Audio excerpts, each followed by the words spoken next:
안녕하세요. 최고대장TV의 최고대장입니다. 많은 분들이 영상을 통해서 정보를 알려달라고 하시는 분들이 상당히 많고, 또 블로그 활동만으로는 여러분에게 정보를 드리기 좀 어려운 점이 있어서 이렇게 방송을 처음 키게 되었고요. 부족하기 때문에 좀 어설픈 것도 있을 거고 좀 버벅거리는 것도 있을 거예요. 감안하시고 잘 들어주시면 감사하겠습니다. 자, 시작해 보겠습니다. 일단 채굴을 시작하시기 전에 반드시 아시고 시작해야 되는 부분들이 있습니다. 우선 코인이라는 건 눈에 보이지 않습니다. 물론 그래픽으로 몇 개가 있고 어떤 코인이 있지만 실물은 없다고 생각하시면 돼요. 그래서 사실 사기꾼도 엄청 많습니다. 뭐 사기꾼들 없다, 나는 이 사람 절대 사기 아니다, 나는 장담할 수 있다, 확언할 수 있다 하셔도 사기꾼 많기 때문에 조심하셔야 돼요. 그리고 무슨 코인 채굴기, 무슨 다단계 엄청 많습니다. 그래서 지금 접근하고 계신 것이 올바른 접근인가부터 확인을 하셔야 되고요. 이제 어떤 특정 코인만 채굴할 수 있는 채굴기, 이 코인만 채굴할 수 있고 다른 코인은 채굴할 수 없다, 믿고 걸러야 됩니다. 그냥 안 돼요. 물론 간혹 좋은 조건이 상당 기간 유지될 수 있고 내가 구매하기 전에 실제로 1년 동안 유지되었을 수도 있습니다. 하지만 안 됩니다. 왜 안 되냐면 그 무슨 코인 채굴기라는 그 무슨 코인을 캘 수 있는 그 코인 가격이 떨어지면 우리 어떤 코인은 절대 안 떨어져? 아니죠. 떨어질 수 있죠. 그 코인 가격이 떨어지면 다른 코인을 캘 수가 없어요. 그렇기 때문에 이것은 구매하시면 안 된다라는 말씀을 드리는 거고요. 그 기를 구매하셔서 그 코인을 캐실 때는 수익이 날 수 있지만 그 코인이 상장 폐지되거나 혹은 채굴이 더 이상 되지 않거나 혹은 가격이 많이 떨어져서 가치가 없는 코인이 된다고 하면 그 채굴기는 정말 말 그대로 쓰레기가 되어 버립니다. 고물이 되어 버립니다. 특정 무슨 코인 다단계 판매자분들은 그냥 넘어가 주세요. 실명 거론 안 했습니다. 마찬가지로 두 번째 채굴기 종류 중에 아식 채굴기가 있어요. 나는 비트코인을 캐고 싶어, 나는 리플을 캐고 싶어, 나는 도지코인을 캐고 싶어. 안 됩니다. 거르세요. 왜 안 되냐면 비트코인 만드는 기계 S9이라고 있습니다. 비트메인에서 판매하고 있고요. 비트메인에서 총판들을 거쳐서 판매하는데 S9 우리나라에서 받으려면 보통 한 달에서 두 달 정도 걸립니다. 자, 한 달, 두 달 있다가 물건 받으면 내가 캐게 되겠죠. 자, 캐는 도중에 채산성이 떨어집니다. 많이 떨어져요. 왜냐? S9 플러스 모델이 새로 나옵니다. 자, 그럼 S9 플러스 또 우리가 새로 사서 돌립니다. 자, 그러면 그 다음에 또 S9 플러스 나옵니다. 자, 무슨 말이냐, 비트맨이라는 회사에서 더 좋은 채굴기를 미리 선점하고 미리 돌리고 판매를 하는 방식일 수 있기 때문에 일 수 있다고 표현한 거는 제 개인적인 생각이기 때문에 그렇습니다. 사실은 알 수 없어요. 하지만 실제로 S9 채굴기 구매하셔서 돈 벌기 힘듭니다. 국내에서 전기는 많이 먹는데 1800W 가까이 먹습니다. 더 좋은 효율의 카드, 그래픽 카드가 아니죠. 자, 아식 채굴기 나오게 되면 더 좋은 효율의 아식 채굴기 나오게 되면 1800W에 13테라 나오던 기계가 19테라, 30테라 나옵니다. 효율이 2배 높아지죠. 자, 그럼 S9 채산성이 없습니다. 그래서 거르라고 말씀드린 거예요. 자, 그럼 우리가 무슨 채굴기 구매되냐? 바로 GPU 채굴기예요. 가장 좋은 유일한 채굴기 구매 방법이에요. 자, 그래픽 카드를 병렬 연산해서 채굴하는 것이 가장 좋은 채굴기 방법이에요. 최초에 창시했던 비트코인을 창시해서 사토시도 모든 사람이 채굴할 수 있는 환경을 원했습니다. 하지만 아까 말씀드렸던 아식 채굴 같은 경우는 모든 사람이 채굴할 수 없는 환경이에요. 자, 그 또한 이 채굴기는 여러가지 코인 채굴할 수 있습니다. 쉽게 얘기해서 이더리움도 캘 수 있고 이더리움 클래식도 캘 수 있고 레이븐도 캘 수 있고 에르고도 캘 수 있습니다. 자, 여러가지 코인들 이거 말고도 많이 캘 수 있어요. 하지만 코인들이 다 채산성이 너무 안 나온다, 최악의 경우에 매각할 수도 있어요. 그렇기 때문에 우리는 GPU 채굴기를 구매하셔야 된다고 제 채굴대장이 말씀을 드립니다. 자, 코인 그래프를 보실게요. 자, 2017년 중반부터 2021년까지 나와 있습니다. 자, 올라갔다가 떨어지고 유지하다가 떨어지다가 올라가다 떨어지고 올라가다 떨어지고 올라갔죠. 확 올라갔습니다. 21년도 초반부터. 자, 근데 우리가 이 장면을 알 수 있을까요? 뭐 이평선을 이탈했다, 20일 이평선을 돌파했다, 추세선이 좋다, 사실 잘 모르겠습니다. 그렇게 그래프를 잘 보고 잘 맞추는 사람들이 있으면 돈을 다 잘 벌 것 같은데, 글쎄요, 제 생각에는 그래프를 잘 본다고 돈을 많이 벌지 못하는 것 같아요. 그래서 우리 예상하기 힘들어요. 물론 참고의 지표를 사용할 수 있다고 생각을 합니다. 자, 근데 우리가 2018년도 대폭락 시점에 구매하신 분들은 어떻게 됐을까 한번 확인해 볼까요? 2018년도에 이더리움이 250만원 갔다가 떨어져서 9만원까지 됐습니다. 자, 이 상황에서 구매하셨던 분들, 전기세 감당 안되고 매각하신 분들이 감히 90% 이상이라고 생각을 합니다. 마찬가지예요. 지금 돌아와서 지금 코인 값이 400만원 넘어가고 500만원 넘었던 적도 있지만 다시 이게 2만원 될지 만원 될지 상패될지는 모르는 거예요. 자, 그래서 드리는 말씀이 뭐냐면, 지금은 해시가 높고 전력 소모가 높아도 상관없어 하시는 분들이 있어요. 예를 들면 3080 Ti죠. 전력 소모가 거의 350W씩 먹습니다. 자, 이렇게 많이 전기를 먹기 때문에 코인도 많이 나오죠. 그래서 코인 많이 나오는 게 장땡이야 하실 수도 있습니다. 하지만 언제 어떻게 될지 모르는 상황에서 최소 전기세만큼은 나와줄 수 있는 가능성이 높은 그래픽 카드로 채굴을 하셔야 된다고 다시 한번 채굴대장에 강조드립니다. 자, 무슨 말씀이냐면 이더리움이 20만원까지 추락한다고 가정을 할게요.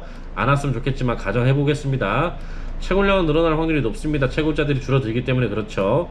자, 하지만 늘어나지도 않고 줄어들지도 유지한다고 가정을 해보겠습니다. 작성한 날짜가 3월달이에요 20만원일 경우에 1660 슈퍼 6의 채굴기 한 달 전기세는 약 5만원 정도입니다. 코인 값이 20만원이건 200만원이건 2억이건 2천억이건 전기세는 변하지 않습니다. 한전에서 전기세 올리지 않는다고 하면요. 하지만 채굴되는 코인은 0.29개로 가정을 해볼게요. 자, 20만원 곱하기 0.29 해보시면 6만원 나옵니다.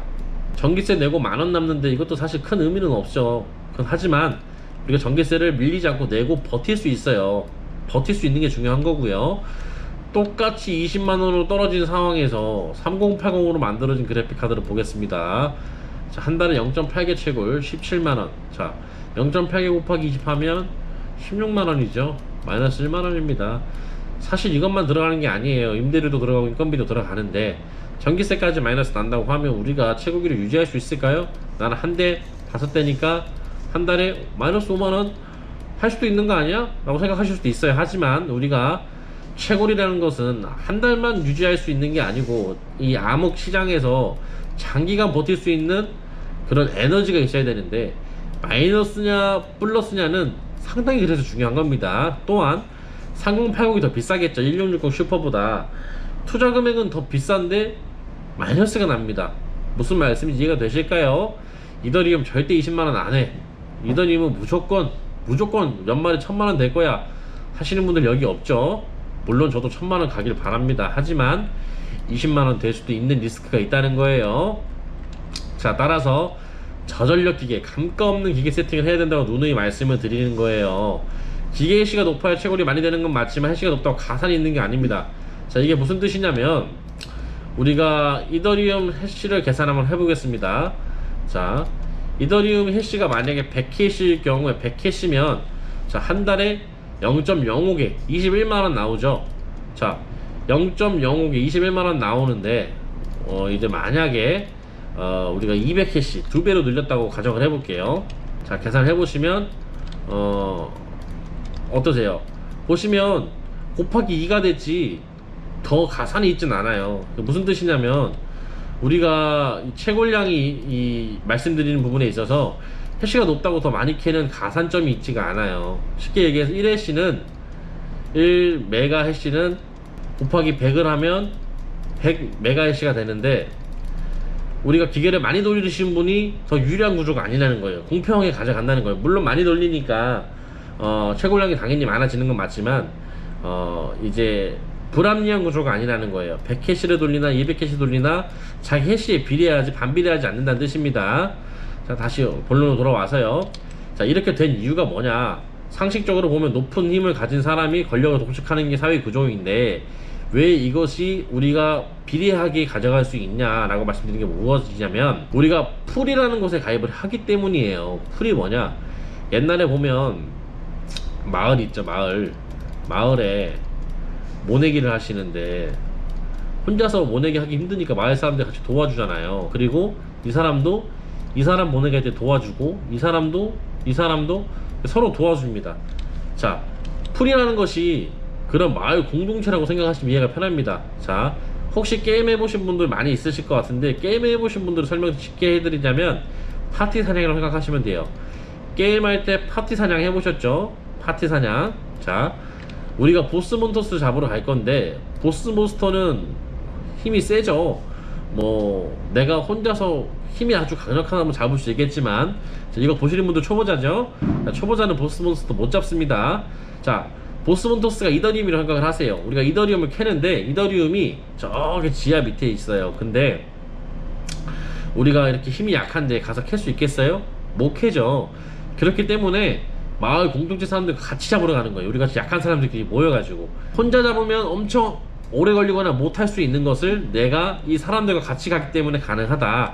자, 그래서 우리가 그렇게 같이 채굴을 해서 같이 내가 해시에 비례해서 분배를 받는다. 자, 그렇기 때문에 우리가 이제 풀에 가입을 하는 것이고, 풀에 가입을 하면 우리가 공평하게 비례 배분을 받을 수 있다 라고 생각을 하시면 됩니다. 그래서 우리는 풀에 가입을 하셔야 되고, 풀이라는 것이 어떤 개념인지에 대해서 다 이해를 하고 계셔야 됩니다. 자, 우리가 풀에 가입을 하는데, 그렇다면 마이닝 프로브도 있고 이더마인도 있고 스파크 풀도 있고 여러가지 대형 풀들이 많은데, 가장 힘이 센 풀에 가입하는 게 유리한 거 아니냐라는 질문을 많이 하십니다. 사실 뭐 이론적으로 틀린 말은 아닙니다. 하지만 여기서 더 깊게 들어간다면 여러가지 방식도 이제 들어가 있는데, 사실 마이닝 프로브 이상만 쓰시면 상관이 없다고 보셔도 돼요. 마이닝 프로브 이상만 쓰신다고 하시면 어떤 풀을 사용하셔도 큰 차이는 없습니다. 어떤 분들은 마이닝 프로브가 이더마인보다 뭐 5%가 덜 나오네, 어떤 분들은 이더마인보다 마이닝 프로브가 5% 더 나오네 하시는 분들이 있는데, 사실 제가 오랜 시간 동안 채굴을 해봤지만 의미 없는 수준이고, 럭이라는 것이 또 있어요, 채굴 하시는 데 있어서. 그래서 마이닝 프로브 가입하시면 됩니다. 그냥 이더마인 하셔도 되는데, 초보자분들은 마이닝 프로브 제가 조금 더 추천드릴게요. 자, 우리가 근데 이것을 채굴 하실 때 이건 아무도 설명해 준 적이 없잖아요. 그래서 우리가 이걸 이해하기 어려웠던 거예요. 마을 공동체에 가입해서 해시를 우리가 여기다 집어넣으면 같이 채굴을 해서 그걸 분배해 주는 게 풀이라는 역할인데, 그걸 알려주지 않았기 때문에 우리가 이해하기 어려웠던 거고, 그 사람들과 파티 사냥을 해서 이더리움을 캐는 거고.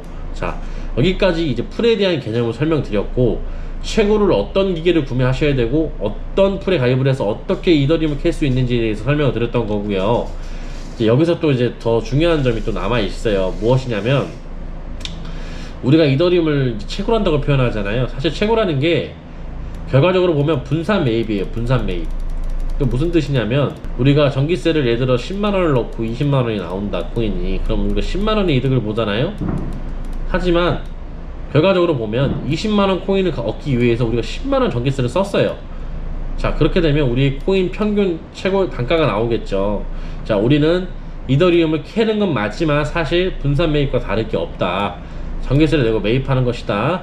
자, 근데 여기서 고객님들이 잘 보셔야 되는 것들이, 지금 이더리움이 200만원인데 이제 이더리움이 지금 시세로 우리가 계산을 하잖아요. 자, 이때는 3월달 기준이에요. 다른 커뮤니티 혹은 다른 곳에서는 비쌀 때 팔아서 수익을 극대화하라고 합니다. 또 근데 지금 이더리움 가격 얼마인지 한번 볼까요? 지금 이더리움 가격을 보면은 400만원 정도 하고 있던 걸로 제가 아침에 기억을 하거든요. 예, 397만원이죠 사실 뭐 3월달에 글을 제가 작성했지만 지금은 400만원이에요 그럼 200만원일 때 우리가 수익 계산했는데 현재 400만원이 됐으니까 수익이 2배가 올라야 되죠. 그런데 200만원대 팔았으면 수익이 2배가 안 올랐겠죠. 그런데 이더리움이 만약 100만원까지 떨어졌으면요, 수익이 50% 줄었겠죠. 지금 판매하게 된다면. 하지만 이때 팔았으면 변화는 없겠죠. 자, 그렇기 때문에 즉시 매도해야 된다고 생각합니다. 저는 1리더가 되었을 때, 2리더가 되었을 때 즉시 바로바로 매도해야 됩니다. 그래야지 처음에 계산했던 수익이 나오는 거예요. 이더를 100개를 모아놓고 10,000개를 모아놨는데 이더리움 가격이 뭐 10만원 되고 만원 되면 돈 못 벌고 그냥 망한 거죠. 꼴딱 망했죠. 이더리움 가격을 지금 가격으로 계산하시고, 이더리움 뿐만 아니죠, 레이븐 코인도 마찬가지예요. 계산하시고 채굴하시는 거면 즉시 바로 매도하셔야 됩니다. 그래야지 현재 수익을 계산할 수 있고요. 지금 매도를 안 하시고 나중에 올라가면 팔아야지 하시면 트레이딩까지 같이 하시는 거예요. 트레이딩에서 돈 버신 분들 많이 없을 것 같아요. 채굴기 가격이 너무 비싸다고 하시는 분도 상당히 많아요. 맞아요, 비싸요. 하루에도 몇십만원씩 계속 올라갑니다. 자, 어쩔 수 없어요. 저도 그래픽카드 가격이 올라가면 총판들이 가격을 올립니다. 뭐 수입사가 총판들이나 소매점에 얼마에 주고 얼마에 받아오는지 저도 알 수가 없어요. 하지만 물건을 파는 사람이 비싸게 파는데 그 물건이 팔린다면, 메이드가 된다면 시세가 올라가는 건 당연한 거예요. 우리가 시장경제에 있어서 코인 값이 올라가서 수익률이 높아지니까 그래픽카드 값을 올려서 우리가 또 그걸 샀는데 그렇게 다 팔리고 있다 그러면 누가 그래픽 카드를 싸게 팔까요? 싸게 파는 사람 없겠죠. 지금 이 영상을 보시는 분도 관심 있어서 보시는 것만큼 다른 분들도 관심이 엄청 많습니다. 그래서 항상 드리는 말씀입니다. 고민하시는 분들 많아요. 지금도 늦지 않았을까? 너무 늦지 않았을까? 하시는 분들 많은데요. 그런 고민하시는 분들은 하루라도 빨리 돌려서 캐는 게 그냥 이득입니다. 채굴량은 점점 줄어들어요. 어떤 코인이든 간에 나오는 수량이 정해져 있고 캐는 사람이 늘어나면 내 몫이 줄어드는 건 당연한 겁니다. 하루라도 빨리 캐서 우리가 채굴하고 하루라도 빨리 매도하셔서 이익 실현하시는 게 이 채굴기에 대한 기본 접근 생각하시면 되고요. 제가 말씀드렸던 것을 알고 채굴에 진입을 하시면 많은 도움이 될 것 같고요.